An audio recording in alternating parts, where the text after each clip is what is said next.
Hey guys, Dean Gorditis Unleash This Book Reviews here. I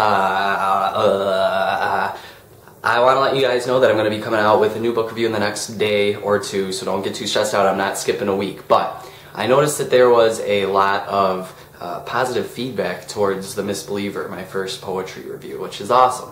And seeing as how this author is an author who is not only still alive, unlike a lot of the authors that I read, but that I'm also in contact with. And so I talked to him about how the review went and stuff like that, and he sent me over a really interesting interview that he did. And I think that you guys, if you liked the review of The Misbeliever, or if you've read it since then, or if you're just interested a little bit more, I think that you're going to really enjoy this. It's a really good interview. It's Paul Diffenderfer, just talking about the poetry. First question, what is a misbeliever? He answers it. Good stuff though. So, tune in, here it comes. I'm gonna like fade out to black or something, and then the video is gonna fade in. Here we go.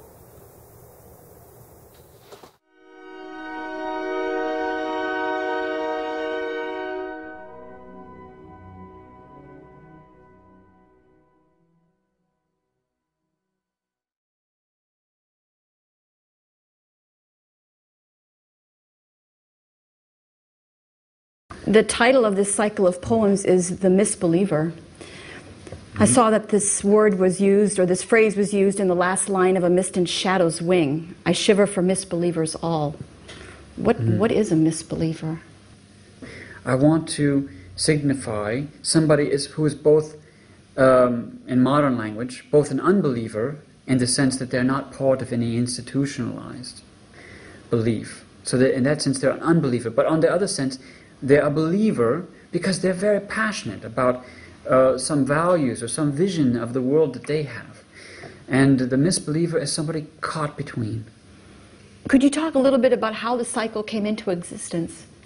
That I recognized through the poetry I was writing began with A Mist and Shadow's Wing. And it was really pretty much a dramatic idea that began with reading some historical documents about witch trials in Europe in the 1730s. And the irony occurred to me that what if myself, a person like myself, had lived in some of those times where passion for the culture of, say, Homer, which on the one hand should be very commonplace in our culture, might have got me in big trouble. And picturing myself in that context was an image a very powerful image that was working itself out, even unconsciously, over a period of a couple of years in my poetry. And the cycle was really born out of the realization that I was myself trying to deal with what my relationship would be to my world had I lived in some of those darker times. Mm-hmm. Paul, this poetry is being presented as more than just text on a page. In this album, it's really an album as opposed to a book, you've invited a guitarist as well as someone to recite the poems. It's really a performance. Was this always your intent, or did the project evolve to include more performers as it went along?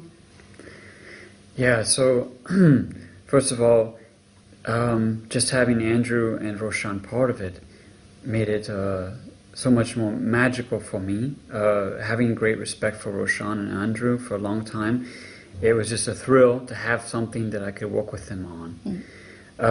From the performance aspect, I want the poetry to not just be white and black on the page. I want it to be something alive, and I want to try to encourage the readers of the poetry to also, when they read it, to read it out loud and to themselves try to taste the stresses and the weak syllables and create their own music also. To get back to the poems a little bit more, you've used free verse in some of the poems, but meter is also playing an important role in several pieces, including mixed meter and English sonnet form, which were two that I noticed. In a lot of modern poetry, we see only free verse. Why did you choose to use meter so often in this work? I found that some ideas, when they come to me, there is a pulse in them that is irresistible. Some proportion of time that's like a heartbeat, that's somehow irresistible. And for example, if I was to write about, if I had a feeling of being chased through the forest in the night, I was running from a wolf or something, yeah, then of course the poem would naturally be metrical, be rhythmic in a strict sense, because I don't want my feet to trip up as I'm running through the forest. And or if the idea is about a lazy winter Sunday afternoon, looking out the window and reflecting on the change of the seasons, and I feel my breath is like the wind and the trees, then this is not necessarily rhythmic. I think if the poetic idea is coming from the breath, then it's maybe more free verse. So I think the question of should we write in free verse or should we write in meter, it's more a question of what does the poem want? And the poet should be a good listener and understand where the poetic idea is coming from. From the heart, from the feet, from the breath. And then the poet should be good enough in their craft that then they understand what strategy to use that is best expressed what that poem wants. There are probably some modern poets who would say that working in meter is restrictive. How do you feel about that? I mean, do you when you're working in meter, do you feel restricted? Do you feel the restrictions? I think it depends on what the poet's goals are. For me, I think I want to express the drama of life, of human life, and not just pure thought.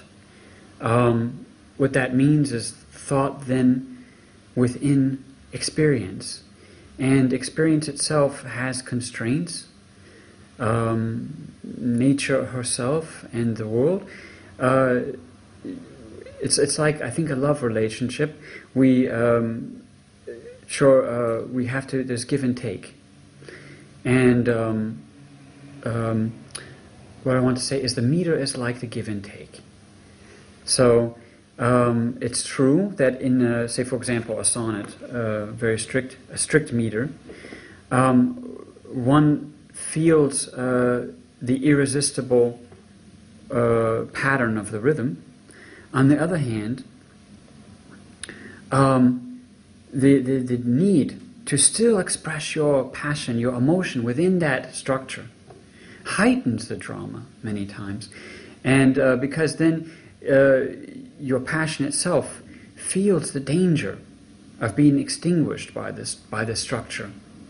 And the human soul, the will, the desire, can be heightened through the struggle with the meter itself. I wanted to ask you about the fact that it seems like there are a lot of Greek ideas and characters woven throughout the cycle.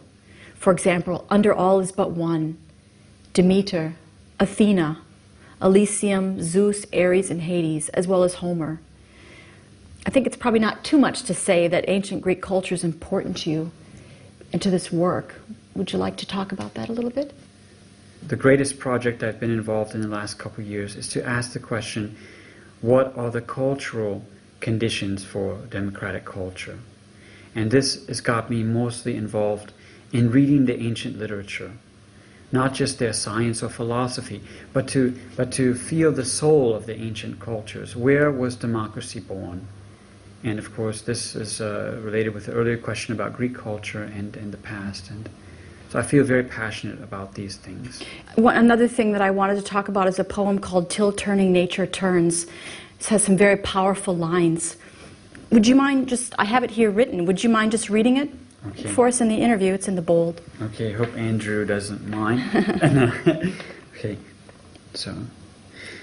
And I long for such a return of what could be, one for the weary world to know itself once again. After ages dark, wandering in oblivion, the path sacred, whose secret we've lost so long, be retraced under the times we ride so hard and blind. You refer to a return of what could be into a path sacred whose secret we've lost. What could be? What is the path sacred we've lost? The work of the Renaissance is an attempt to rebirth some of the things from the cradles of civilization, not just Greece, but of course Egypt and Babylon, etc. I speak of sacred path in the sense of that I believe that we've revived the many things of the old world, its mathematics, science, etc. But I don't believe that we've had fully reborn the soul of the ancient world, its view of the human nature, morality, and even religion. Would you characterize yourself as a misbeliever? Unfortunately, yes. But I think the irony is that we all as individuals, we feel ourselves caught between. On the one hand, of course, society tries to provide cookie-cutter personas, first of all, cookie-cutter belief systems. But I don't think there's hardly an individual who hasn't at one time or another felt a little uneasy with the beliefs that were given to them. And it's healthy, it's part of human nature to question, to reinterpret. Of course, on the other extreme, we don't want to be alone and have a belief that is so much our own that we can no longer share it with others. So although I say, yes, I characterize myself as a misbeliever, I won't say that it was intended, but I also think that there's some aspect to us all. There's some aspect of the human experience that is this caught between belief and unbelief. And do you feel you live in a brighter time? Certainly, yes, of course. The very fact that I can write poetry like this is a testament of the open window of thought and that we have today. I also feel that that we shouldn't take this for granted. Of course, the work of the Misbeliever is also motivated by a feeling that we need to express our freedom today, to try to enlarge and try to make it solid. Because history is a very fragile thing. Human history, I think, again, this is some of the romanticism of the past. It's not necessarily the past that I'm looking toward, but periods where things might have been better or periods where have been worse. That I don't think that we should look at history as a straight line. The future could be much darker, it could be much brighter. It's up to us to decide what it is that we want.